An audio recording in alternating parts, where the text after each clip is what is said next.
살아가면서 믿었던 사람에게 깊은 배신을 당하거나 영원에 지울 수 없는 커다란 상처를 받아 찐 밤을 뜬 눈으로 지새워 본 적 없으신가요?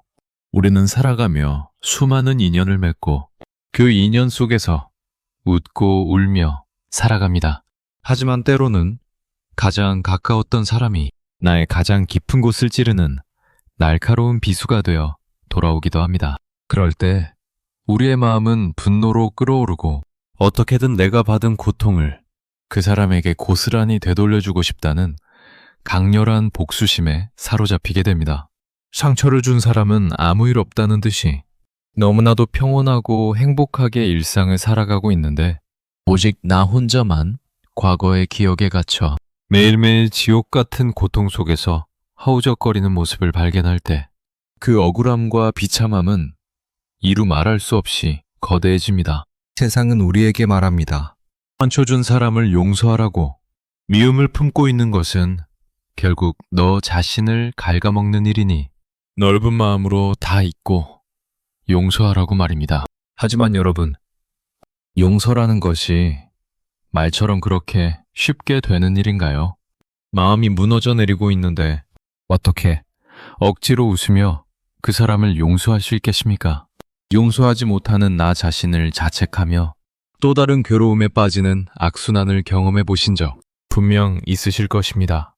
우리는 오늘 이 깊고 어두운 고통의 늪에서 빠져나오기 위해 조선 후기의 위대한 사상가이자 인생의 가장 밑바닥에서 찬란한 지혜를 꽃피웠던 인물 정약용 선생의 삶과 철학을 통해 상처를 극복하고 진정한 복수로 완성하는 4가지 핵심 원칙을 살펴보고자 합니다. 첫째, 타임의 악의에 내 마음의 평정을 절대 내어주지 않는 것입니다. 둘째, 무의미한 복수심 대신 나 자신의 삶을 단단하게 세우는 일에 철저히 집중하는 것입니다. 셋째, 세상이 강요하는 용서라는 억압에서 과감히 벗어나 철저하게 거리를 두고 무거운 침묵을 지키는 것입니다. 넷째, 그 끔찍한 상처를 오히려 내 삶의 걸음으로 삼아 더 깊고 넓은 지혜를 갖춘 위대한 인간으로 성장하는 것입니다. 본격적인 이야기에 앞서 작은 일화 하나를 들려드리겠습니다. 어느 마을에 자신을 모욕한 사람에게 앙심을 품고 매일 밤 복수를 다짐하는 청년이 있었습니다. 그는 화로에서 벌겋게 타오르는 뜨거운 숯덩이를 맨손으로 쥐고 원소의 집을 향해 그것을 힘껏 던질 준비를 하고 있었습니다. 그가 숯덩이를 꽉 쥐고 분노에 떠는 동안 정작 원소는 그 사실을 전혀 모른 채 단잠에 빠져 있었고 청년의 손바닥은 뜨거운 불길에 의해 형체를 알아볼 수 없을 정도로 참혹하게 타들어가고 있었습니다. 청년은 원수에게 상처를 입히기도 전에 자신의 분노라는 불덩이로 스스로를 먼저 파괴하고 있었던 것입니다. 이 짧은 이야기는 우리가 누군가를 미워하고 복수하려 할 때 가장 먼저 타들어가는 것은 다름 아닌 우리 자신의 영혼이라는 사실을 너무나도 명확하게 보여줍니다. 그렇다면 우리는 이 타오르는 분노의 숯덩이를 어떻게 내려놓고 나를 파괴하지 않으면서도 가장 우아하고 완벽하게 상처 준 자를 이길 수 있을까요? 지금부터 정약용 선생의 깊은 통찰을 바탕으로 우리의 삶을 구원할 4가지 원칙을 아주 깊고 상세하게 들여다보겠습니다. 첫째, 타임의 악의에 내 마음의 평정을 절대 내어주지 않는 것입니다. 우리의 일상 속으로 들어가 보겠습니다.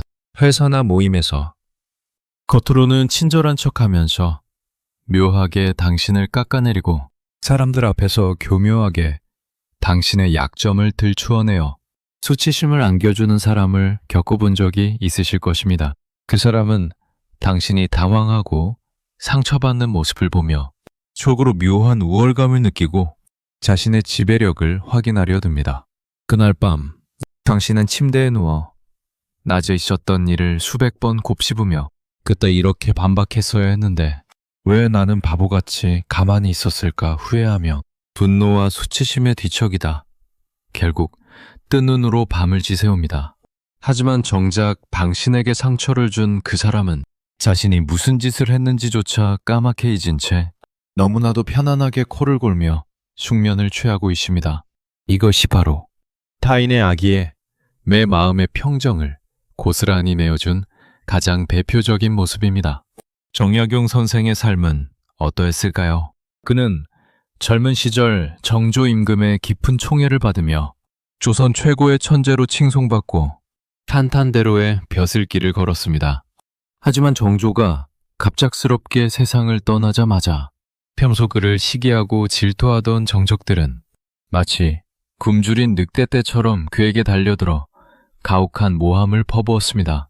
가장 믿었던 동료들이 하루아침에 등을 돌렸고 심지어 가족들마저 뿔뿔이 흩어지고 죽임을 당하는 참혹한 멸문지화의 비극을 겪어야만 했습니다. 그는 하루아침에 조선 최고의 권력자에서 세상 끝 남쪽 바닷가 강진의 초라한 주막방으로 쫓겨난 비참한 유배객 신세로 전락하고 말았습니다.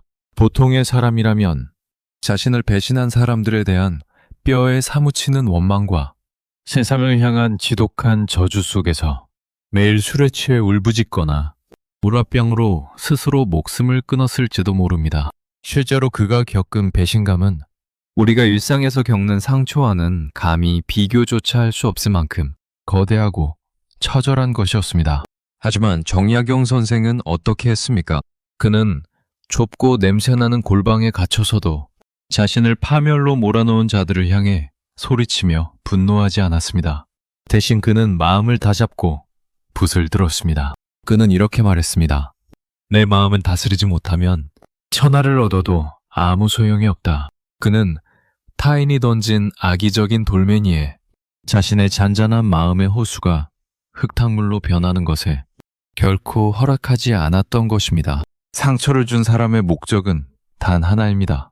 당신이 고통받고 흔들리고 무너지는 모습을 보며 자신의 왜곡된 우월감을 충족시키는 것입니다. 당신이 그 사람의 말이나 행동에 격분하여 화를 내고 슬퍼하며 잠을 이루지 못한다면 그것은 곧 상처 준 사람의 의도에 완벽하게 말려드는 꼴이 됩니다. 당신이 고통스러워할수록 그들의 악의는 더욱 교만해지고 당신의 영혼은 더욱 황폐해집니다. 그렇게 우리가 취해야 할 가장 첫 번째이자 가장 강력한 방어술은 그 어떤 악의적인 공격 앞에서도 바위처럼 꿈쩍하지 않는 단단한 마음의 평정을 유지하는 것입니다. 누군가 당신에게 무례한 말로 상처를 입히려 할 때 속으로 이렇게 생각하십시오.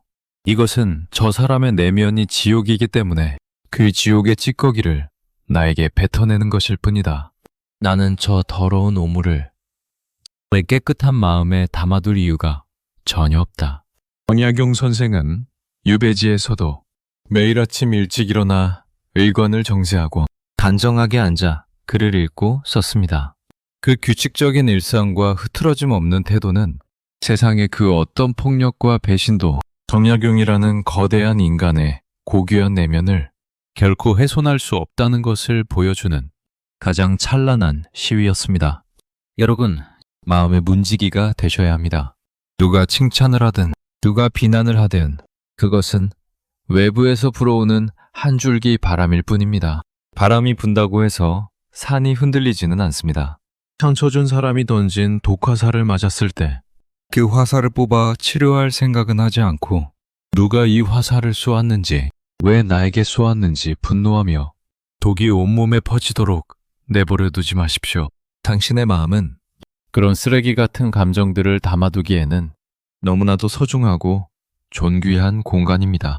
그들의 악의가 당신의 일상을 침범하지 못하도록 철저하게 마음의 빗장을 걸어 잠그고 오직 당신 자신의 호흡과 당신 자신의 평온에만 집중하십시오. 그것이 상처 준 자를 무력화시키는 가장 완벽한 첫 번째 승리입니다. 둘째, 무의미한 복수심 대신 나 자신의 삶을 단단하게 세우는 일에 철저히 집중하는 것입니다. 우리는 상처를 받으면 자연스럽게 그 사람에게 어떻게 복수할까를 궁리하게 됩니다. 그 사람의 불행을 간절히 바라고 소셜미디어로 염탐하며 그가 실패하기를 저주하고 주변 사람들에게 그 사람의 험담을 늘어놓으며 내 억울함을 인정받으려고 안간힘을 씁니다. 하지만 이런 행동들이 과연 우리에게 어떤 결과를 가져다 줄까요? 우리가 그 사람을 미워하고 저주하는 데 에너지를 쏟는 동안 우리의 소중한 시간과 에너지는 의미 없이 허공으로 증발해 버립니다. 나의 삶은 정체되고 나의 성장은 멈추며 나의 인격은 점점 더 옹졸하고 비참해질 뿐입니다. dom야경 선생이 유배지에서 보낸 18년이라는 긴 세월은 피가 끓는 억울함과 절망의 시간이었습니다. 그 긴 시간 동안 그가 정적들을 향한 복수의 칼날을 갈며 창소문을 쓰고 저주의 글만 남겼다면 오늘날 우리가 아는 위대한 다산 정약용은 결코 역사에 존재하지 않았을 것입니다. 그는 복수심이라는 파괴적인 감정을 스스로를 단련하고 세상을 이롭게 하는 거대한 창조의 에너지로 완벽하게 승화시켰습니다. 그는 유배지에서 이렇게 다짐했습니다. 내가 만약 이 억울함에 갇혀 아무것도 하지 않는다면 그것이야말로 나를 모함한 자들이 가장 바라는 바일 것이다. 나는 결코 그들의 뜻대로 무너지지 않을 것이다. 나는 학문에 매진하여 스스로를 잃지 않았다. 그는 무려 500여 권이 넘는 방대한 저서를 집필하며 조선의 학문을 집대성하고 백성들의 삶을 구제할 실학의 토대를 완성했습니다. 목민심서, 경세유표, 함신서 등 그의 피와 땀이 어린 위대한 저작들은 바로 가장 참혹한 절망과 배신의 땅에서 피어난 기적 같은 꽃이었습니다. 정약용 선생을 모함하고 그를 나락으로 떨어뜨렸던 권력자들은 당대에는 부귀영화를 누리며 승리한 것처럼 보였을 것입니다. 하지만 역사의 긴 흐름 속에서 그들의 이름은 탐욕스럽고 간사한 몰입배로 남거나 아예 흔적조차 없이 부끄럽게 사라져버렸습니다. 반면 모든 것을 잃고 쫓겨났던 정약용의 이름은 수백 년이 지난 지금까지도 우리의 가슴 속에 지혜의 거인으로 영원히 살아 숨쉬고 있습니다. 이것이 바로 진정한 복수입니다. 상처 준 사람에게 똑같이 갚아주려는 얄팍한 생각은 나 자신을 그 사람과 똑같이 저열한 수준으로 끌어내리는 행위입니다. 개에게 물렸다고 해서 사람이 개를 똑같이 물어뜯을 수는 없는 노릇 아닙니까? 당신을 망가뜨리려 했던 사람에게 보여줄 수 있는 가장 잔인하고도 가장 아름다운 복수는 당신이 보란듯이 더 눈부시게 성장하고 더 찬란하게 성공하며 더 충만하고 행복한 삶을 살아가는 것입니다. 그 사람이 당신의 삶에 낸 깊은 상처를 오히려 당신 삶의 기초를 다지는 단단한 주춧돌로 삼으십시오. 그 상처가 아니었다면 결코 깨닫지 못했을 삶의 이치와 사람을 보는 안목을 기르는 기회로 활용하십시오. 복수하고 싶다는 그 강렬한 에너지를 타인을 파괴하는 데 쓰지 말고 당신 자신을 창조하는 데 쏟아부으십시오. 운동을 시작하여 몸을 건강하게 만들고 책을 읽어 지식을 넓히며 새로운 기술을 배워 당신의 가치를 높이십시오. 매일매일 당신이 당신의 일상에 충실하고 당신만의 단단한 성을 쌓아 올릴 때 상처 준 자의 존재감은 당신의 삶에서 점점 더 작아지고 희미해져 갈 것입니다. 그리고 어느 순간 당신이 저 높은 곳에 우뚝 서서 아래를 내려다보았을 때 과거에 당신에게 상처를 주었던 그 사람은 저 밑바닥에서 여전히 남을 시기하고 헐뜯으며 살아가는 한없이 작고 초라한 존재에 불과하다는 것을 분명하게 깨닫게 될 것입니다. 그때 당신은 굳이 그 사람에게 복수할 필요성조차 느끼지 못하는 완벽한 해방감과 승리감을 맛보게 될 것입니다. 나 자신을 바로 세우는 것, 나의 삶을 흔들림 없이 가꾸어 나가는 것, 그것이야말로 타임의 악의를 무력화시키고 내 삶의 주도권을 되찾는 가장 숭고하고 강력한 복수의 방식입니다. 셋째, 세상이 강요하는 용서라는 억압에서 과감히 벗어나 철저하게 거리를 두고 무거운 침묵을 지키는 것입니다. 우리 사회는 종종 상처받은 사람에게 너무나도 가혹한 잣대를 들이대곤 합니다. 그래도 네가 참아야지. 시간이 지나면 다 해결될 거야. 네가 더 큰 사람이 되어서 넓은 마음으로 용서해줘. 주변 사람들은 이런 무책임한 조언들을 마치 대단한 미덕인 것처럼 포장하여 늘어놓습니다. 심지어 종교나 도덕에서도 용서는 무조건적으로 실천해야 할 지상 과제처럼 강조됩니다. 이러한 사회적 분위기 속에서 상처받은 피해자는 상처를 준 가해자를 용서하지 못하는 자신을 속 좁고 모자란 사람으로 자책하며 또 다른 깊은 고통의 늪에 빠지게 됩니다. 마음속에서는 여전히 피눈물이 흐르고 분노가 치밀어 오르는데 머리로는 억지로 용서해야 한다고 자신을 채찍질하는 과정에서 우리의 영혼은 심각하게 분열되고 병들어갑니다. 하지만 여러분, 용서는 의무가 아닙니다.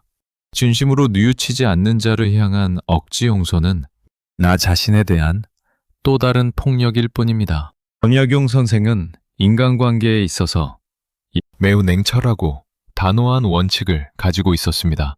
그는 인의의 질을 갖춘 군자와는 깊이 교류하였지만 신의를 저버리고 이익만을 쫓는 소인배와는 철저하게 선을 긋고 관계를 단절했습니다. 그는 유배지에서 아들들에게 보낸 편지에서도 올바르지 못한 사람들과는 굳이 얽히지 말고 바른 길을 가는 사람들과만 사귈 것을 거듭 당부했습니다. 그는 자신을 모함하고 죽이려 했던 정적들을 억지로 용서하려고 애쓰지 않았습니다.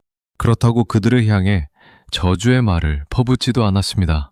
그가 선택한 것은 바로 완벽한 심리적 단절과 묵직한 침묵이었습니다. 상처 준 사람이 진심 어린 사과도 없이 그저 시간이 지났다는 이유만으로 혹은 상황이 어색하다는 이유만으로 은근슬쩍 다시 다가오려 할 때가 있습니다. 그럴 때 그래, 다 지난 일이니까 하며 쉽게 웃어 넘겨주고 관계를 회복하려는 시도는 매우 위험하고 어리석은 행동입니다. 그것은 상대방에게 당신은 앞으로도 나에게 함부로 대해도 괜찮다는 잘못된 면죄부를 쥐어주는 것과 같습니다. 상처는 덮어둔다고 해서 아무지 않습니다. 안에서 골마 터질 뿐입니다. 당신에게 상처를 준 사람이 당신의 삶에 아무런 가치가 없는 사람이라면 굳이 용서하려고 당신의 소중한 감정을 소모하지 마십시오.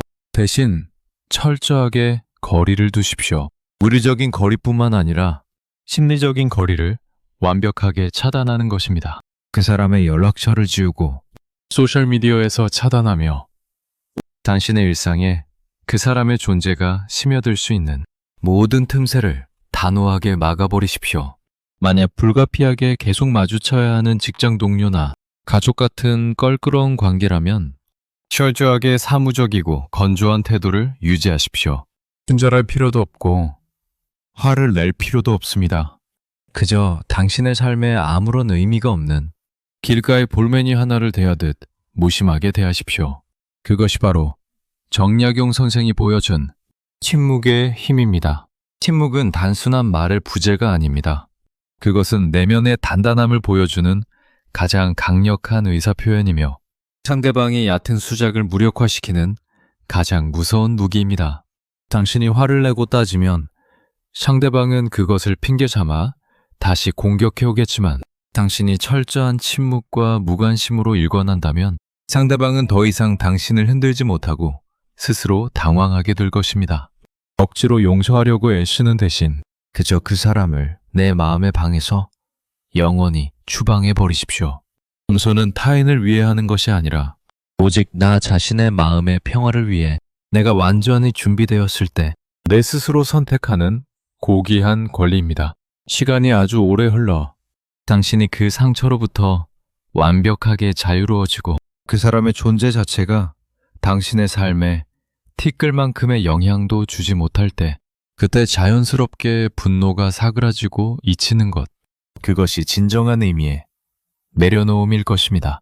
그러니 지금 당장 용서하지 못하는 당신 자신을 절대 책망하지 마십시오. 당신의 상처는 정당하며 당신의 아픔은 마땅히 존중받아야 합니다.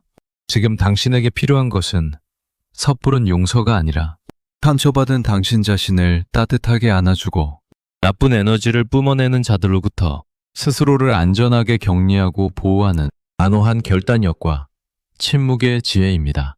넷째, 상처를 걸음 삼아 더 깊고 넓은 지혜를 갖춘 인간으로 성장하는 것입니다. 우리가 겪는 모든 고통과 상처는 그 당시에는 마치 세상이 끝날 것 같은 절망을 안겨주지만 시간이 지나고 그 폭풍우를 견뎌낸 뒤에 되돌아보면 그것은 종종 우리 삶을 완전히 뒤바꿔 놓는 엄청난 성장의 계기가 되곤 합니다. 온실 속에서 비바람 한 번 맞지 않고 자란 화초는 조금만 찬바람이 불어도 금세 시들어버리지만 매서운 눈보라와 거센 폭풍우를 견뎌낸 들꽃은 그 어떤 척박한 환경에서도 깊게 뿌리를 내리고 생명력 넘치는 아름다운 꽃을 피워냅니다. 인간의 영혼도 이와 정확히 같습니다.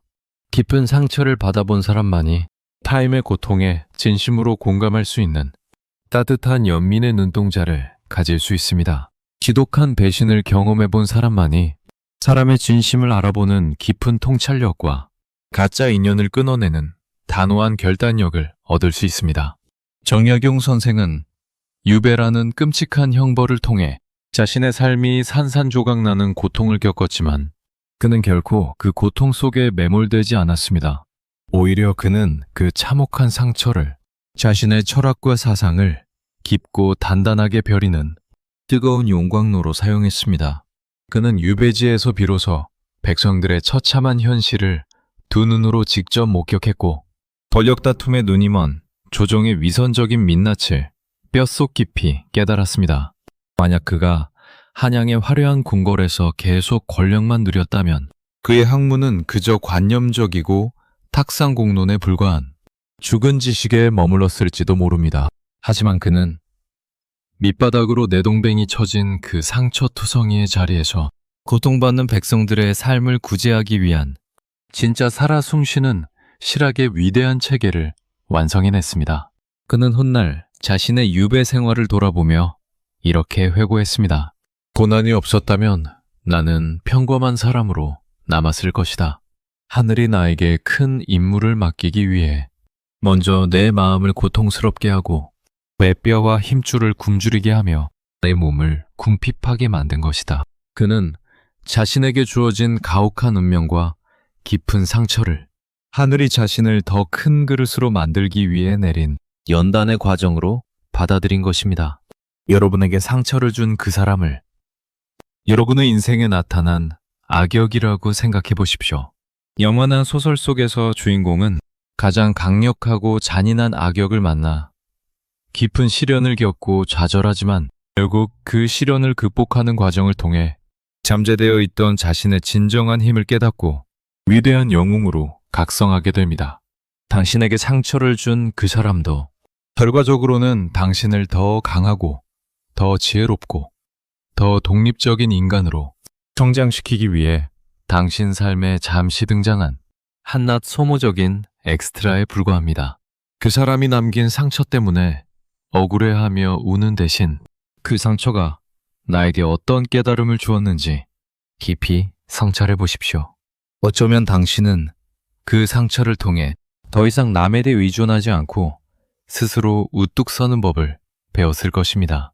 어쩌면 당신은 겉모습만 번지르르한 사람들의 거짓말에 더 이상 속지 않는 날카로운 안목을 길렀을 것입니다. 어쩌면 당신은 내 곁을 말없이 지켜주는 진짜 소중한 사람들의 가치를 비로소 가슴 깊이 깨닫게 되었을 것입니다. 상처는 우리 영혼에 새겨진 문신과도 같습니다.